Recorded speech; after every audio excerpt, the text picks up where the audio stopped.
Oh, well, that was fast. The Hangout is live. Hello, this is Dylan Lang, and I'm here for tonight's The Comic Hauls, my weekly show where I show you all the comic books that I bought this week. I literally just came in the door from seeing Thor Ragnarok, which, by the way, is freaking awesome. I will be talking about this on my regular show, Dylan Knows, with MJ Khan on Sunday. So in a couple days, you'll be hearing my review of it. But long story short, go out and go see Thor Ragnarok if you want to have a very enjoyable time at the movie theater. I think you'll really enjoy it. So that's why I look the way I do. I had a cursory look through my books. I put them in order. So these are the books that I buy every week. So these are ones I was going to read anyway, but I haven't actually had a really good in-depth look at them yet. So this will be like my first time also looking at them. A lot of DC this week, some Marvel, not very many, and Independence. So mostly DC because that's where my tastes tend to linger now.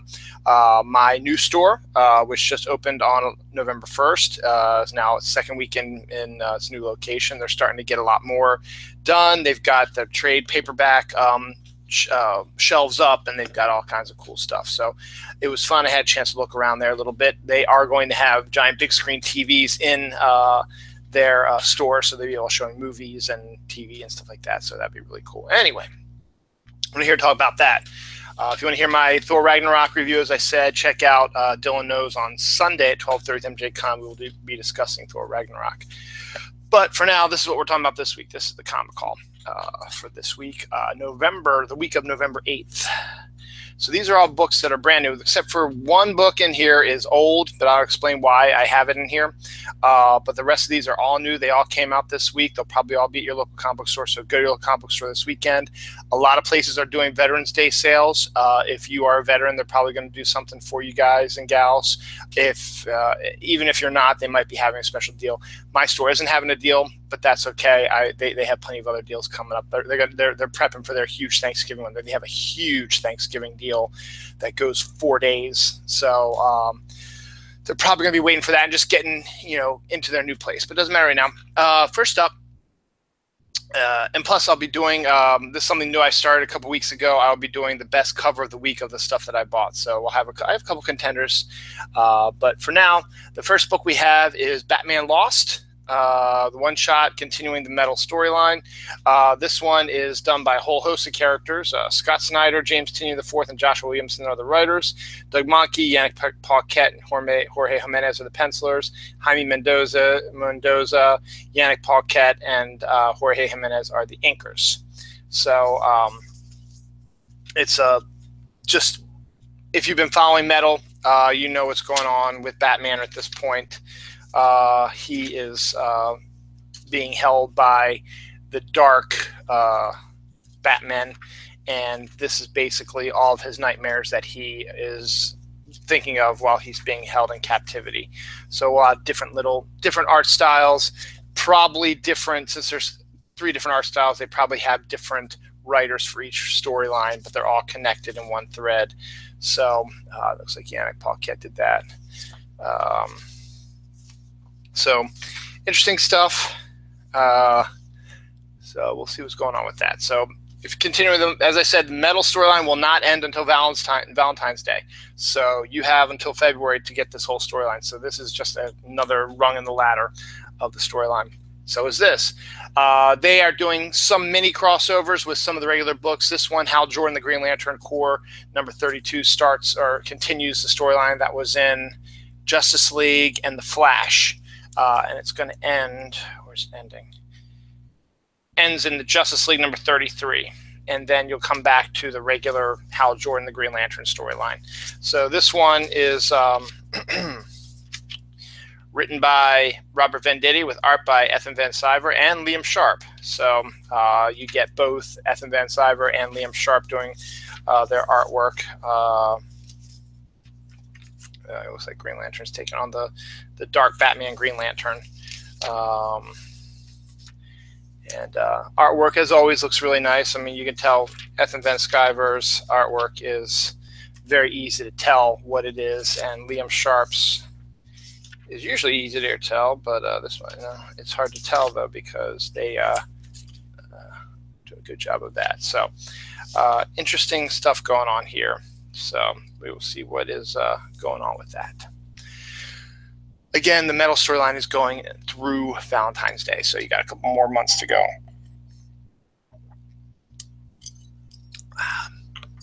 Next up, we have a contender for cover of the week. Mr. Miracle #4 continues to be one of the more interesting stories of the year. Tom King and Mitch Gerards, all pretty much done in 9 panel pages, and it's a deeply disturbing storyline. Psychologically, we don't know exactly what's going on, and things are going a little haywire. So good stuff. It's been a good series so far, and should be interesting to see where it goes. It's a 12-issue miniseries, and this is only issue 4, and this is just a gorgeous cover by Nick Darrington. Big Barda. Just Big Barda is one of the best characters out there, and it's a contender for cover of the week as well. Next up is, I read the first issue of this 6-issue miniseries, and I'm disappointed that's only 6 issues because this was a freaking awesome storyline. Ragman #2, written by Ray Fawkes, with art by Inaki Miranda. Fantastic. The first issue was amazing. I've always been partial, I should say, to the supernatural characters, and this is one of the good ones. So I'm enjoying this immensely. Fawkes hasn't really written anything since a few years ago when he was really involved in the Batman weekly series. So it's good to see him come back, and Ragman is such an interesting character, and I like where they're going with it. So I highly recommend this. The first issue was fantastic. I can't wait to read the second one. Last week, I believe it was last week, we did the Batman 600 cover, or was it Superman 600 cover, something like that. Well, celebrating 700 issues of Wonder Woman, looking a lot like the Gal Gadot Wonder Woman, but it's Tony Daniel artwork, and I figure, I don't know if this is issue 700 or it's just, it's issue 34, but I don't know if you count all the other Wonder Woman series, if it's issue 700 or it's just, I don't know, but I like the cover. As I said, I got the one with the Superman, I believe it was. It's written by James Robinson, with art by Sergio Davila, and inks by Scott Hanna, Mick Gray, and Eber Ferreira. So the story is not as good as when Greg Rucka was on it, and I'm hoping that after this story arc, a new creative team takes over and gives it their all and makes it interesting. So we will we'll see what happens with that. But it's Wonder Woman, and I'll keep collecting it because I like Wonder Woman. So we'll see what happens. Next up, we have another contender for cover of the week. This is Supergirl #15. This is the variant cover. It's written by Steve Orlando. Jody Hauser looks like did the artwork for this one. It's written by Jody Hauser and Steve Orlando, with art by Robson Roca and inks by Daniel Henriquez. And Supergirl, she's very similar to the Supergirl from the TV show that's on the CW. So if you like that, there's a lot of connections to the TV show in this comic. So it's highly recommended that you might want to pick these up and check it out. It's a good series so far, and I've enjoyed it, and we'll continue to. So next up, we have Superwoman #16. Unfortunately, this book will be getting canceled soon. I'm going to probably stay till the I'm going to probably stay till the end then. Sorry about that. I originally picked it up because Phil Jimenez was going to be doing the art and story, but he only did like the first 7 or 8 issues, and then he booked out.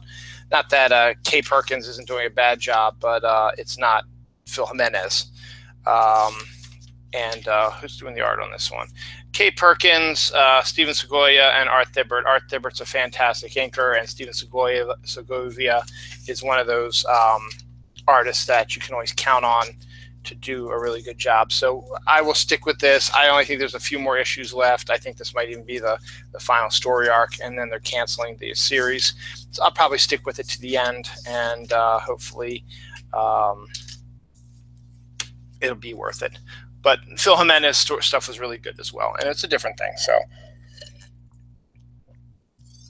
can't remember, did I talk about what it was? It's a Superwoman number 16. Yeah, I think I mentioned it, but I just want to be sure I did. This is another one that I'm probably going to be quitting on soon because Amanda Conner and Jimmy Palmiotti are leaving Harley Quinn. Not for a little while, though, but a few more issues under their belt. So after they go, I will probably be leaving the series. This is written by Amanda Conner and Jimmy Palmiotti with art by John Timms, and they've been the creative team pretty much for every issue with a few exceptions here and there.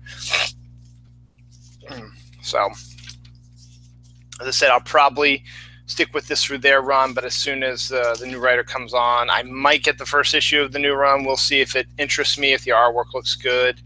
But I'm not really the biggest fan of Harley, so I'm doing it because I'm a big fan of Jimmy Palmiotti and Amanda Conner. So we will see what happens. So it's a Harley Quinn number 31. Next up, we have Detective Comics number 968. This one is continuing the Lonely Place of Living storyline and is basically also doing homages to the Lonely Place of Dying storyline, which introduced Tim Drake to the Batman universe. This is written by James Tynion IV. Is Eddie doing the artwork? No, Alfredo Martinez is. Alfredo Martinez is doing the pencils, and Raul Fernandez is doing the inks. So we're getting, Tim Drake becomes Batman in the future and is not a good Batman. So he's now in present day taking on Batman and his family. So we will see what happens with that storyline. So, pretty interesting.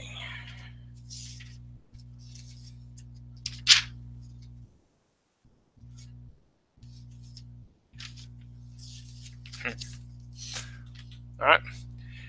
Now this is, unfortunately, and I hate to call it out, but this is the worst cover of the week.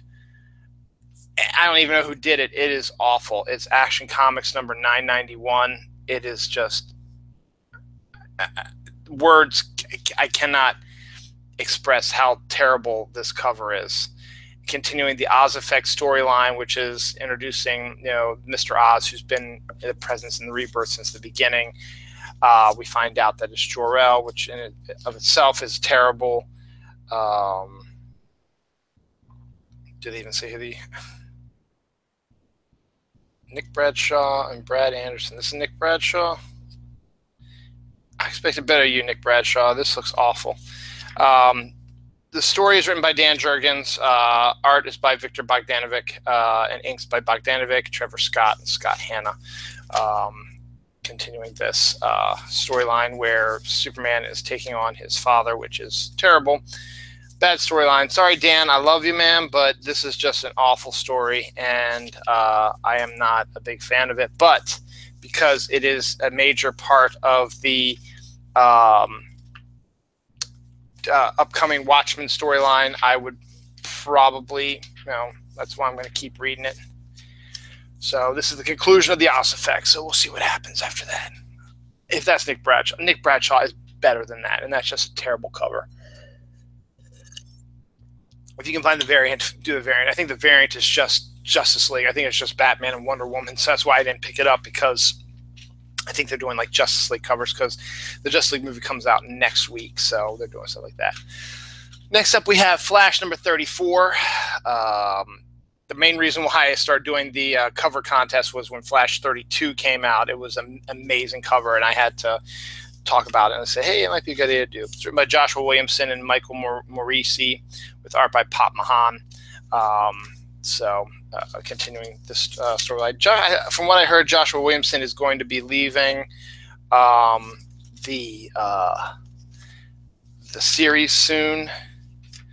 And I'm just wondering if this is going to be his final arc. I'm not sure, and maybe if Michael Morsi is going to be taking over. I don't know. So we'll see what happens. But that's what's going on with that. Next up, we have Titans number 17. Dan Abnett,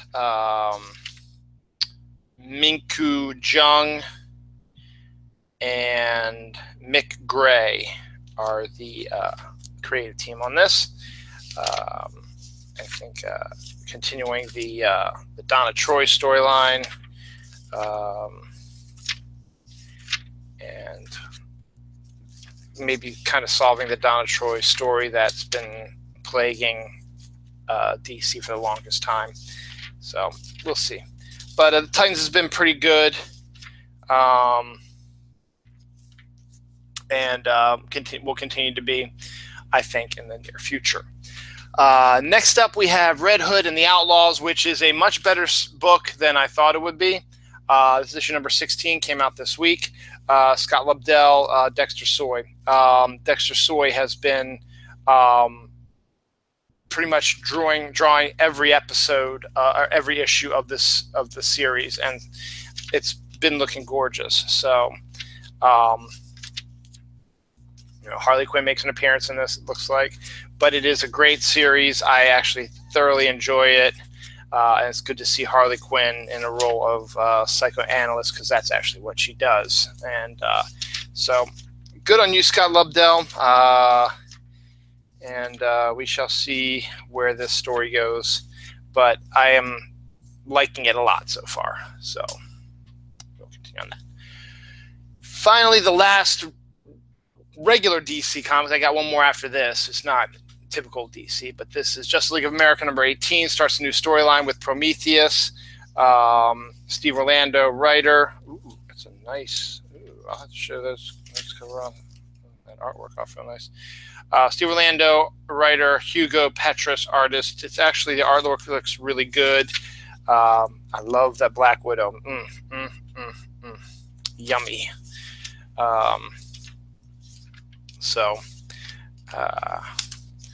Good series. And as I said, I like Ivan Reyes' artwork, and that's one of the reasons why I got the series, but he's only drawn a few issues of it. But I like this Hugo Praise guy. Pretty nice. And Steve Orlando is always a fun writer also, and to give him a chance to work with these not quite ready for prime time players is pretty good. So nice one, Justice League America number 18. That's it for regular DC.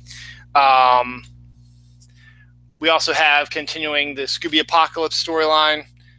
In Scooby Apocalypse, it's a new updated version of Scooby-Doo that DC has been doing. They've been doing an updated version of all the Hanna-Barbera characters. This one has Scooby-Doo and the gang. Instead of taking on people dressed up as ghosts, they're taking on an actual apocalypse. And it's written by Keith Giffen and James DeMatteis, and you can't go wrong with that. And the artwork is done by some of the best of the old school artists. I'm trying to find out who did the art on that one. Did it say? Yeah, Dale Eaglesham is doing the artwork for this week. So, and as always, there is a backup storyline. This one is Secret Squirrel, and let me get to that in a second. Secret Squirrel is written by Giffen and DeMatteis with art by Andy Kuhn. So you get a Secret Squirrel backup, contemporary time story, and continue. So Scooby Apocalypse, I'm still going to get it because it's Giffen and DeMatteis. Until they leave, I'm not going anywhere because they are fantastic.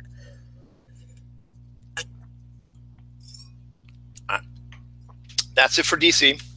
Another contender for cover of the week is Moon Knight number 188. Continuing the legacy story. I'm gonna get you close to that work. I just think that's a really great cover. And there was a variant cover for the legacy book also that was drawn by Bill Sienkiewicz, which I almost bought, but it's got one of these weird dissolve-y type of covers, which I don't like. So I figured this one was just as good. And it's a part one, so it's not like Power Pack was last week. This looks like this is going to be a continuing series. It's written by Max Bemis with art by Jason Burrows. So another Moon Knight book. The last couple have been phenomenal, and here's hoping that this one is going to be just as good. So we shall see if that is going to indeed be the case. And let's see, is it going to... Yeah, that's just his description. Hold on. Yeah, it starts with "it begins." Well, it says part 1, Crazy Runs in the Family part 1, so I'm assuming we're going to see another issue of this, and then there's always like a backup about how the character was created.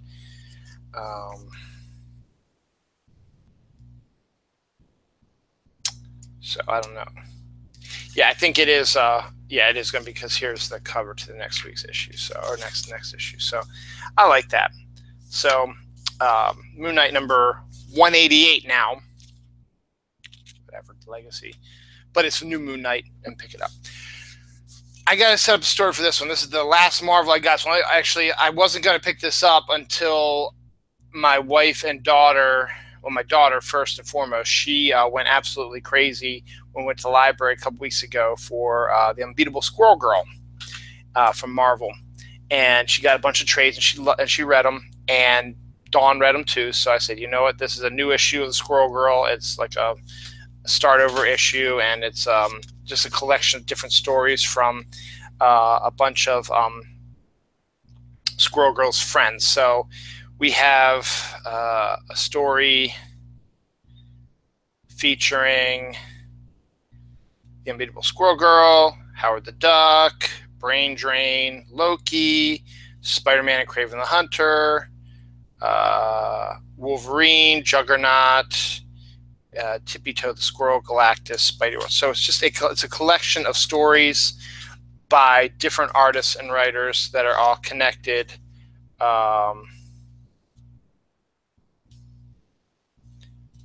With Squirrel Girl.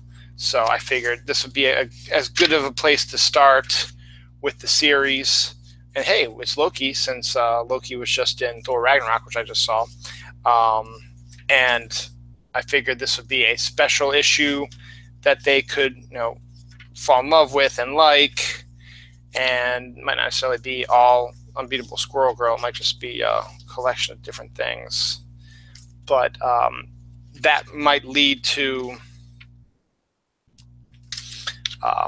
picking up the new story arc for Squirrel Girl. So I'm going to probably start doing that. So here's the creative team so far. Ryan North wrote everything except for the Howard the Duck comic. The Squirrel Girl comic was drawn by Madeline McCrane. The Howard the Duck comic was written by Erica Anderson with art by Chip Zdarsky. Brain Drain comic was drawn by Tom Fowler. The Loki comic was drawn by Carla Speed McNeil. Kraven comic was drawn by Michael Cho. Spider-Man comic was drawn by Raza. The Wolverine comic was drawn by Anders Nielsen. Tippy Toe comic was drawn by Rick Orenzi. Galactus comic was drawn by Jim Davis. Ooh, I have to look at that. And Nancy Whitehead comic was drawn by Ryan North and Raza.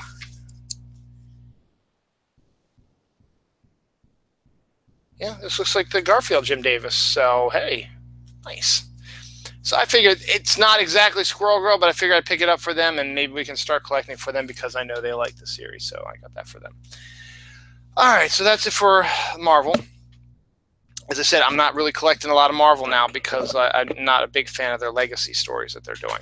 So this next book is a two-part. Let's do a twofer. Last week, I mentioned the series Hack Slash. It was one of the series that when I worked at Diamond, it just came out. I read it. I enjoyed it immensely. I read a bunch of the series. I really got into it. And then when I got away from Diamond and I got away from comics for a while, it sort of went to the ether and disappeared. And then when I started getting back into comics, whenever a new book came up, I was like, I'm too far gone on it. I haven't caught up on it for a while. And then I saw the new miniseries that came out last week. I was like, okay, that's pretty cool. And then I read somewhere, it's like, oh yeah, there is another Hack Slash miniseries out right now. And it is Hack Slash versus Vampirella. This is issue 1. This came out about a month ago. And the reason why I bring it up is because issue 2 is out this week. This Francisco Francavilla cover is awesome.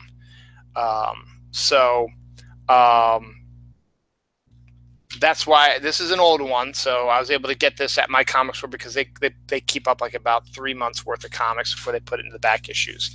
But it's Hack Slash. It's written by Sean Aldridge with art by Rafa Lobosco. And this is the first issue, which came out about a month or so ago, and takes place in Las Vegas, and you get Vampirella, which is one of Dynamite's characters, and you get the two of them squaring off against each other, which is really cool. And it's a lot of fun. It's a nice horror book. So the first issue was, as I said, about a month or so ago, so I picked that up today. The second issue came out this week, so this is brand new this week. So if you want to get this book, if your store might have the first issue elsewhere. As I said, written by Sean Aldridge with art by Rafa Labasco, continuing their time in Vegas, and Vampirella is making an appearance as well. So definitely worthwhile to check out. And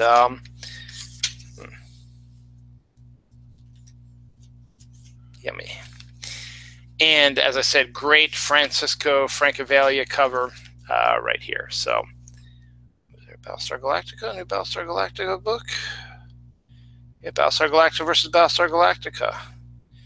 First time ever universes collide is the classic 1978 and the reimagined 2003 crews face off in this existential crossover. Written by Peter David with art by Justin Desjardins.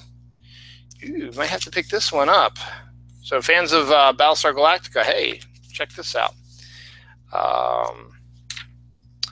Swords of the Swashbuckler, which was a great series also, is coming back out. Bill Mantlo and all that stuff. So, well, good. So, I'm sorry, it wasn't Francisco Francavilla. I thought it was. It's Goran Zudzuka. So that's what this cover is. Sorry, I thought it was Francisco Francavilla. It looked like Francisco Francavilla signature. So Goran, I'm sorry about that. It's a great cover. I like the cover, so that's why I picked that up. And then finally, this is Francisco Francavilla, Centipede #4 from Dynamite, which is basically, you know, a comic based on the Atari video game. It's written by Max Bemis, who is doing who did the Moon Knight story. Art by Eoin Marin. So crazy, weird stuff. But, you know, the fact that it's Centipede based on the video game, and now there's a human-headed bug thing, that's kind of interesting. So I figured I'd pick that up, and we'll see what happens. It was like a drug-induced haze. So, and that's it. So my cover for the week is going to be, I've already decided a while back, is going to be Moon Knight #188. So this is the cover of the week. I really, really like this cover. As I said, the Bill Sienkiewicz variant cover is just as good as well, but I didn't want to pay extra for it, and also had that weird, what do you call it, the prismatic cover, which when you go like this, it changes. Anyway, that's this week's Comic Call. These are all books, with the exception of Hack Slash vs. Vampirella #1 that came out this week. So these will be all in your news section. Hope you enjoyed the look into them. And then next week, more comics, more fun, and we'll see what's going on with that. Stay tuned for my review of Thor Ragnarok on the new Dylan Knows on Sunday at 12:30 with MJCon. We'll also be talking other comic stuff as well. And I will see you next week. Thanks, and have a great night.